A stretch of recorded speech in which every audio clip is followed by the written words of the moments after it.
Without work, there are passive income comes on my accounts 1,60,000. நீ வந்து நம்மலாம் oil and gas employees, வெளியில் போகிறோம், ஃபாரின் போகிறோம், எங்கேவோ போகிற, திருப்பி வர 45 வயசில் நீ ஊருக்கு வர, உனக்கு மந்த்லி 1 lakh யார் கொடுப்பா?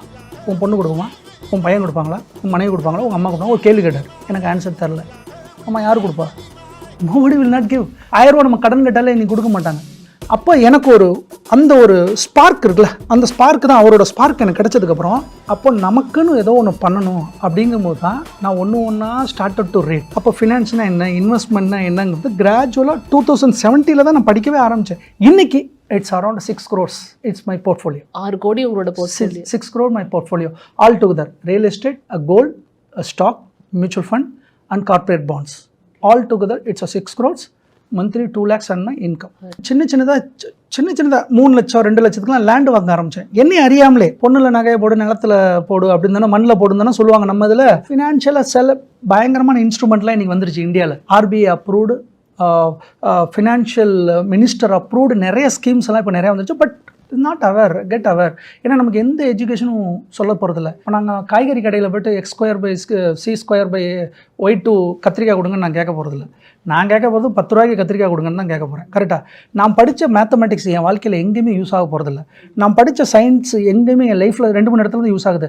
ஆனால் நான் தினமும் யூஸ் பண்ணுறது, நான் பால் வாங்குகிறேன், பெட்ரோலுக்கு போடுறேன், காய்கறி வாங்குகிறேன், ரெஸ்டாரண்ட் போகிறேன், நான் எதுக்காக வேலை பார்க்குறேன், அந்த சம்பளத்துக்காக வேலை பார்க்குறேன், எல்லாமே இந்த நம்பர்ஸு சம்பளம். அது எந்த எஜுகேஷனுமே எனக்கு சொல்லித்தரல, நமக்கு சொல்லியே தரல. அது திட்டமிட்டால் அது என்னவோ தெரில, நமக்கு எங்கேயுமே சொல்லலை. பணத்தை நீ எப்படி சம்பாதிக்கணும், எப்படி சேவ் பண்ணணும். நீ ஒன்றும் இல்லை, படித்த ஒரு டாக்டரை டேக்ஸ் அவரே ஃபைல் பண்ண சொல்லுங்கள். டாக்டரை சொல்கிறேன், படித்த ஒரு MBBS தானே, அவரே ஃபைல் பண்ண. அவர் வந்து CEO அவரோட ஆடிட்டை கூப்பிடுவார். ஏன்னா தெரியல, நமக்கு தெரில. ஈவன் படித்த ஆளுங்களுக்கும் புரியல. அப்போது நான் என்ன பண்ணேன்னா, என்னை அறியாமலே 2013-14 லேண்ட் வாங்கிட்டு இருந்தேன். அப்போது நானாகவே எனக்குள்ளே என்ன பண்ணுச்சு, காசு இருக்குது, நம்ம ஏதாவது பண்ணணுமேனு சொல்லி கிராம்ஸாக கொஞ்சம் கோல்டு வாங்க ஆரம்பித்தேன். அங்கேருந்து கொஞ்சம் பியூராக கோல்டெல்லாம் கிடைக்குங்கிறதுனால கோல்டு ஆரம்பித்தேன். ஆனால் நான் சொன்ன மாதிரி நான் 1500 AED ஆரம்பித்தவன். இப்போ லாஸ்ட்டாக 2023 ஏப்ரல் வரையும் $6,500 per month. That is my package. Okay. But how I jumped, that is all skill and opportunity and என்ன சொல்கிறது, ஒரு உந்துதல். எனக்குள்ள ஒரு வெறி இருந்துகிட்டே இருந்துச்சு. கடைசி பேக்கேஜ் வந்து $6,500 per month. ஒரு பையன் வந்து, நான் 10th நான் போல, பட் அவன் 10th 11th எல்லாம் முடிச்சிட்டான், காலேஜ் எல்லாம் முடிச்சிட்டான், என்னென்னவோ படிக்க ஆரம்பிச்சிட்டான்.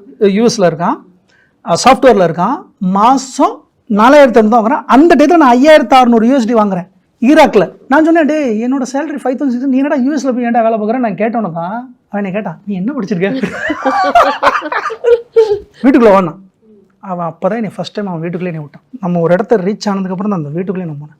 இத்தனை வருஷம் நான் என்னோட நண்பன் தான், அவன் இங்கிலீஷ் மீடியம், நான் தமிழ் மீடியம், அவ்வளோதான். அப்போ தான் வீட்டுக்குள்ளே போய் சொன்னேன், இது மாதிரி நான் வந்து பண்ணேன். அதுக்கப்புறம் ஒரு கண்ட்ரியாக போனேன். இப்போ நான் வந்து ஆயில் அண்ட் கேஸில் சேஃப்டி ப்ரொஃபஷனலாக இருக்கேன்னொன்னே அவன் ஒய்ஃபெல்லாம் ஆச்சரியப்படுறாங்க.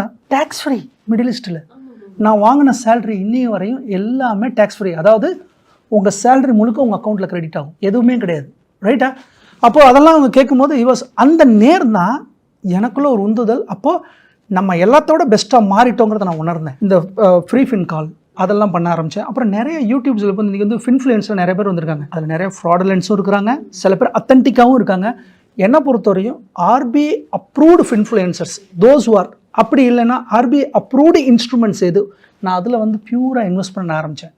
அதில் வந்து பார்த்திங்கன்னா நான் வந்து கார்பரேட் பாண்ட்ஸை நான் வந்து கிராஜுவலாக 2019 பை பண்ண ஆரம்பித்தேன். கார்பரேட் பாண்டு நீங்கள் எப்படின்னா 3 lakhs வந்து நீங்கள் 1 lakhலேருந்து ஸ்டார்ட் ஆச்சு அன்றைக்கெலாம். இன்றைக்கி 10,000 இருந்தாலே போதும். 10,000 நீங்கள் பை பண்ணிட்டீங்க கார்பரேட் பாண்டு, 3 வருஷம் லாக்இன் பீரியடு, 3 வருஷம் கழிச்சு உங்களுக்கு 10,000 வந்துடும். ஆனால் இந்த 3 வருஷத்துக்குள்ளே monthly you will get a income, interest. It is a bond, corporate bond. அப்போது இந்த கார்பரேட் பாண்டை நான் கிராஜுவலாக வாங்க ஆரம்பித்தேன். இன்றைக்கி என்கிட்ட கார்பரேட் பாண்ட் ஒரு 90 lakhs இருக்குது. 90 lakhsங்கிறதுனால 90,000 I am getting by only interest. என்னோட கார்பஸ் அப்படியே தான் இருக்குது. நான் வேலைக்கு போகல, நான் கொடுத்த பணம், நான் போட்ட பணம் எனக்கு வேலை செய்யுது. நம்ம பணம் நமக்கு வேலை செய்யணும், அந்த பணத்தை பின்னாடி ஓடக்கூடாது, நம்ம பணம் நமக்கு வேலை செய்யணும் அப்படிங்கிறத அந்த தூங்கிட்டு இருக்கும்போது நம்ம லோன் என்னைக்கு தூங்காதுல்ல, நம்ம லோன் என்னைக்கு தூங்க போகிறதில்ல. ஆனால் நீங்கள் FDயில் ஒரு பணம் வச்சாலும், உங்கள் சேவிங்ஸில் ஒரு பணம் வச்சாலும் அது எதுவுமே வேலை செய்யாது. உங்கள் அக்கௌண்ட்டில் சும்மா தூங்கும். ரொம்ப நாள் தூங்கினாலும் என்ன 2% கிடைக்கும், இன்ட்ரெஸ்ட்டாக 2% கிடைக்கும். அது எந்த விதத்தில் இன்ஃப்ளேஷன்லாம் பீட் பண்ணலாம், அதெல்லாம் வேலைக்கு ஆகாது. அதனால் இன்றைக்கி பார்த்தீங்கன்னா கார்பரேட் பாண்டு வந்து 12% வரையும் AA பாண்டெல்லாம் நிறையா வந்துருச்சு.